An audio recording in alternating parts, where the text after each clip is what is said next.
Нурпресс маалымат борборунун жаңылыктар кызматы, аны мен Наргиза Исаева алып барам. Саламатсыздарбы? Жогорку кеңеште мамлекеттик тууну, гербти жана гимди маскаралгандарды мыйзам чегинде жоопко тартуу сунушталып, туунун сүрөтүн ич кийимдерге, байпакка түшүрүүгө тыюу салуу талкууланды. Тиешелүү мыйзам долбоору кече 28 декабрда коомдук талкууга коюлду. Демилгечи Жогорку кеңештин депутаты Мейкинбек Абдалиев болду.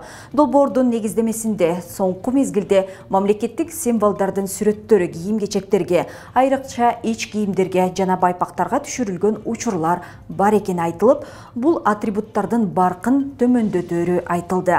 Ошондой эле мамлекеттик символдор жеке адамдардын жана уюмдардын визиткаларына, социалдык тармактардагы жеке аккаунттарга, коммерциялык сайттарга коюлуп жатат. Белгилеп коюучу нерсе мамлекеттик символдор эгемендүүлүктүн эң маанилүү атрибуттарынан болуп саналат. Ушуга байланыштуу мамлекеттик символдорду колдонууга мыйзамдык негизде чектөө киргизүү зарылдыгы келип чыгууда, деп айтылат документтин маалымат негиздемесинде.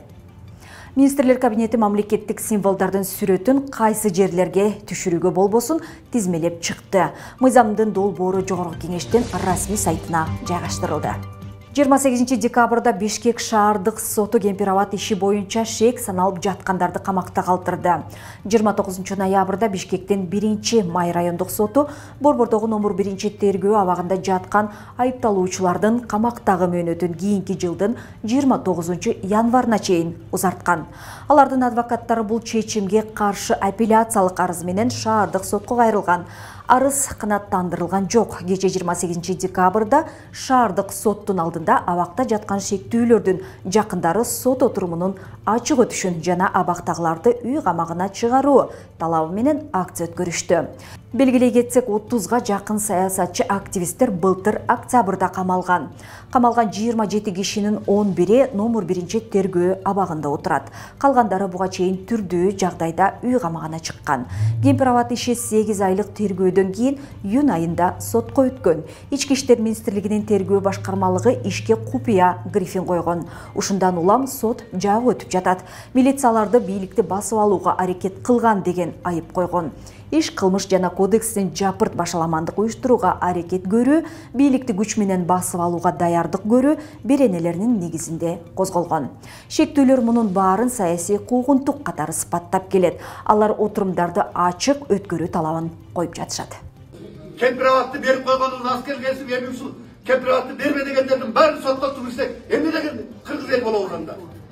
Украиндар кандай согушуп атат, орустар кандай согушуп атат, Газада кандай миллиондогон адамдар, жаш балдар өлүп атат. А биз Кемпир-Абадка учуга албайбыз. Кемпир-Абадты берме дегендерди моонтуп, боортуп, кыйнап, социалдап алып койсун дагы учуга албайбыз. Эмне деген эл болуп баратабыз анда? Урматтуу көрүүчүлөр, биз түрмөгө даярбыз. Мен түрмөгө 10 жыл болсо да отурам. Бирок баарыңар эстеп койгула. Урпактарыңыз үчүн, келечегибиз үчүн Кемпир-Абадка бардыңар тикеңерден тик тургула. Биз түрмөдөн күрөшөбүз. Бизди эмне кылбасын, биз күрөштү уланта беребиз. 2023 жылдын декабрында ИИМдин тергөө кызматына Чүй облусунун тургуну арыз менен кайрылып, Аламедин айыл өкмөтүнүн жетекчилерине карата тиешелүү чараларды көрүп берүүнү суранган. 2021 жылдын январь айында алар өздөрүнүн кызматтык абалынан кыянаттык менен пайдаланып, 4 сотук жер тилкесин берүү үчүн 400 000 сом өлчөмүндөгү акча каражатын пара катары алышкан. Бирок акчаны алгандан кийин өздөрүнүн милдеттемелерин аткарган эмес. Бул фактыны ИИМдин кызматкерлери текшерип, алынган маалыматтар тастыкталган. Топтолгон материалдардын негизинде бул факты боюнча кылмыш жана кодексинин 342 беренеси ири өлчөмдө пара алуу боюнча кылмыш иши козголгон. 2023 жылдын 12 декабрында ИИМ козгогон кылмыш ишинин алкагында ыкчам тергөө иш чараларын жүргүзүп, буга чейин алган паранын бир аз бөлүгүн 40 000 сомду кайтарып берип жаткан жеринен Аламедин айыл өкмөт башчысы жана башкы бухгалтери кармалган. Учурда зарыл болгон тергөө амалдары жүрүп жаткандыгы маалымдалды.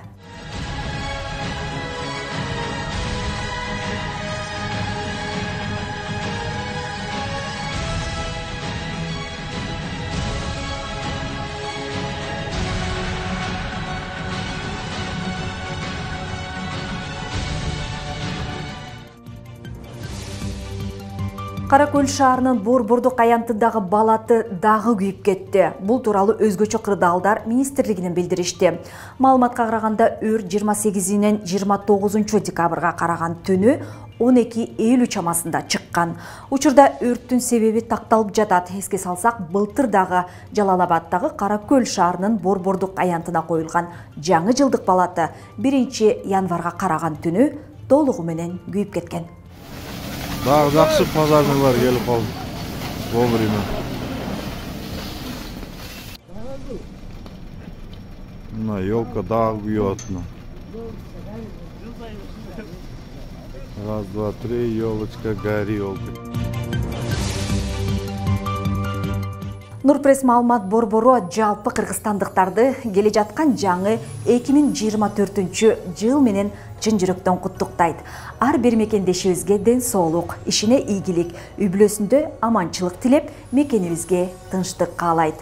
Ушуну менен жума соңуна алынган жаңылыктар соңуна чыкты. Кирип келген жаңы жылда жалаң гана жакшы жаңылыктар болсун. Саламатта калыңыздар. Нурпресс чындыктын изи менен.